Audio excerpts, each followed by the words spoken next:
Hello and welcome. Today we'll be discussing a rare and complex eye condition called hemolytic glaucoma. While it's not as common as other forms of glaucoma, understanding it is crucial for timely diagnosis and management. This video will cover everything from its causes and mechanisms to treatment and potential advancements. Hemolytic glaucoma arises due to the presence of red blood cells and their breakdown products within the anterior chamber of the eye. These red blood cells, along with hemoglobin and iron, containing debris, obstruct the trabecular meshwork. The most frequent cause of this is previous trauma to the eye, even if the injury occurred months or years prior. This trauma can lead to chronic or recurrent bleeding within the eye. Other, less common causes include intraocular surgeries, particularly cataract extraction, and conditions that predispose to spontaneous hephema, such as bleeding disorders or neovascularization of the iris, the colored part of the eye. In rare instances, it may be associated with certain types of intraocular tumors. The pathophysiology of hemolytic glaucoma centers around the blockage of the eye's drainage system, the trabecular meshwork. When red blood cells lyse or break down, they release hemoglobin. This hemoglobin, along with iron containing hemosiderin, physically obstructs the meshwork, reducing its ability to drain aqueous humor, the fluid that maintains pressure inside the eye. This obstruction leads to a buildup of intraocular pressure, the hallmark of glaucoma. Furthermore, the presence of these blood products can trigger an inflammatory response within the eye, further contributing to the blockage and potentially damaging the optic nerve over time. Due to its secondary nature, arising as a consequence of other conditions, precise epidemiological data on hemolytic glaucoma is scarce.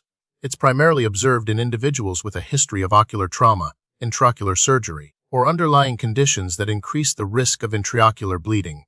The incidence is likely underestimated, as milder cases may go undiagnosed or be attributed to other causes of glaucoma. Research and data collection focused specifically on this condition are needed to better understand its prevalence within the broader glaucoma population. The signs and symptoms of hemolytic glaucoma can vary depending on the severity and chronicity of the condition. Common symptoms include blurred vision, eye pain, redness, and halos around lights. Intraocular pressure will be elevated.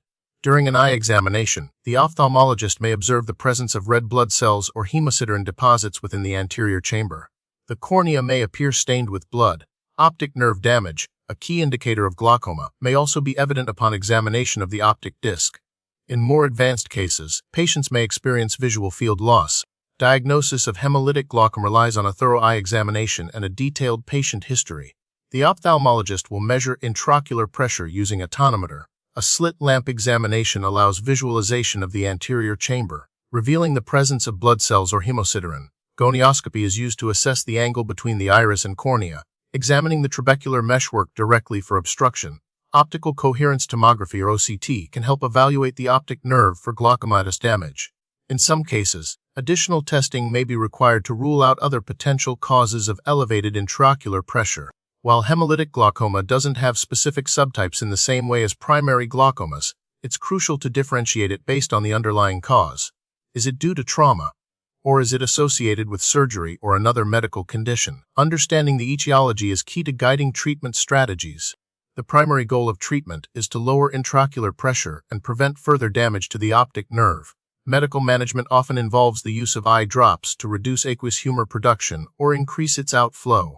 These medications may include beta blockers, alpha-adrenergic agonists, carbonic anhydrase inhibitors, and prostaglandin analogs. In cases where medical therapy is insufficient, surgical intervention may be necessary. Options include trabeculectomy, a procedure that creates a new drainage pathway for aqueous humor, or glaucoma drainage devices, which are small tubes implanted in the eye to facilitate fluid outflow. Anterior chamber washout may be considered to directly remove blood and debris from the anterior chamber, but the underlying bleeding must be addressed to prevent recurrence. Treating the underlying cause of the bleeding, such as managing bleeding disorders or addressing neovascularization, is also an essential component of management. Prevention of hemolytic glaucoma primarily involves preventing or minimizing ocular trauma. Wearing protective eyewear during activities with a high risk of eye injury is crucial. For individuals undergoing intraocular surgery, meticulous surgical technique and careful post-operative management can help reduce the risk of intraocular bleeding. Patients with underlying conditions that predispose to hyphema should be closely monitored and managed to minimize the risk of spontaneous bleeding within the eye. The prognosis for hemolytic glaucoma depends on several factors, including the underlying cause, the severity of the condition, and the promptness of treatment.